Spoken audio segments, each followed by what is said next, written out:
Amar ma'ruf nahi mungkar itu kan salah satu kewajiban manusia, terutama hamba Allah yang dipilih, karena teks Al-Qur'annya di surah Ali Imran ayat 104 itu wal takum minkum yad'una ilal khair. Hendaklah di antara kamu ada satu golongan, ummatun, satu golongan yad'una ilal khair, yang mengajak kepada kebaikan. Ya'muruna bil ma'ruf, mengajak kepada yang ma'ruf, wa yanhauna 'anil munkar, dan mencegah dari yang mungkar. Wa ulaika humul muflihun, dan itulah orang-orang yang beruntung. Nah, dalam konteks ini amar ma'ruf nahi mungkar adalah kewajiban seorang, disebut dengan yad'una, dai, muballigh. Karena itu sebagai umat pilihan. Itu ummatun yad'una lil khair. Jadi satu umat. Jadi kifayah memang, tidak kewajiban aini, karena tidak semua orang pinter kan, harus memiliki syarat. Kalau Buya Hamka di dalam tafsirnya ketika menafsirkan ayat ini, seorang dai itu katanya harus memiliki ilmu.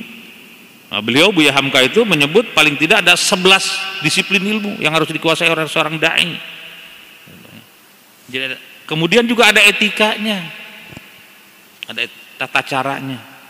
Dan Al-Quran menyebutkan demikian. Nabi memberikan contoh-contoh bagaimana mengajak, bagaimana menyeru. Al-Quran memberikan petunjuk.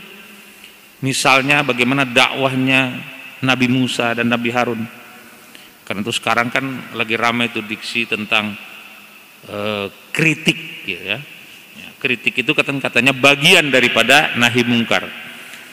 Jadi kalau kritik itu merupakan satu implementasi atau pengejawantahan daripada nahi mungkar, maka berarti kritik itu bagian daripada ajaran agama. Nah, kalau kritik itu ajaran agama, maka agama mengatur tata caranya.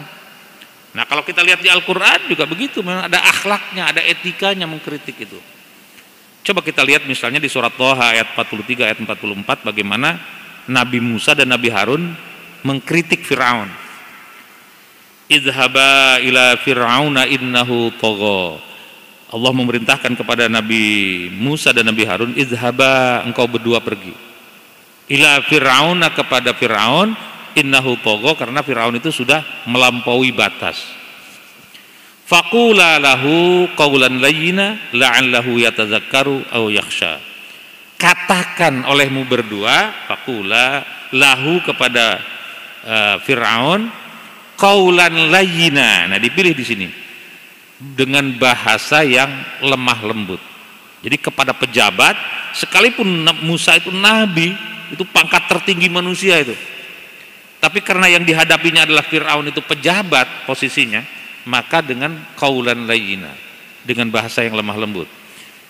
Untuk apa? La'allahu yatadzakkaru aw yakhsha, supaya dia ingat, sadar, yatadzakkaru aw yakhsha, atau takut dengan akibat yang ditimbulkan dari perbuatan yang melampaui batas itu. Apakah takut akibat di dunia ini maupun nanti takut kepada Allah Subhanahu wa taala. Karena itu harus berkata-kata dengan kata-kata yang lembut, lemah lembut, supaya dapat merasuk kepada jiwanya orang yang dinasehati. Kalau dengan cara keras, itu akan terjadi sebaliknya. Di beberapa hadis yang lalu kan bagaimana Umar bin Khattab yang keras itu, ketika dikritik keras balik marah. Itu kan ada dicontohkan di beberapa hadis yang lalu yang kita bahas seperti itu. Tapi dengan cara lembut, misalnya kalau kita lihat ada orang tua yang sedang memarahi katakanlah anaknya, anak masih kecil, bahkan memukuli dan sebagainya, lalu orang melarang, kenapa kamu pukuli? Wah, mungkin marah orang itu, anak-anak saya ngasih makan, apa urusannya dengan Anda gitu. Tapi kalau dengan cara halus barangkali, Pak, itu kan anak Bapak, dia yang akan bisa menolong Bapak, dia yang akan memberi makan Bapak ketika Bapak sudah tidak bisa lagi cari makan, bahkan yang menggotong Bapak ke kuburan ketika meninggal dan seterusnya dan sebagainya, pasti dia sadar. Karena itu bahasa yang lembut. Nah, kepada orang tua lain lagi itu qaulan karima, dengan bahasa yang memuliakan meskipun menyampaikan kritik pendapat. Nah, Ada lagi qaulan layyina, qaulan maysura dan seterusnya, sesuai dengan tingkatannya manusia, posisinya manusia. Tapi dengan pejabat tadi qaulan layyina. Bahkan dalam ini etikanya atau moralitasnya atau akhlaknya ketika melakukan amar ma'ruf nahi mungkar itu, Sufyan Ats-Tsauri itu mengutip dari beberapa kumpulan hadis-hadis Rasulullah SAW. Dia sampaikan,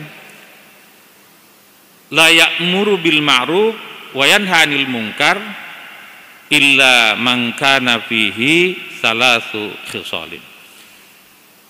Tidak boleh seseorang melakukan amar ma'ruf dan nahi mungkar kecuali pada dirinya itu terdapat 3 hal.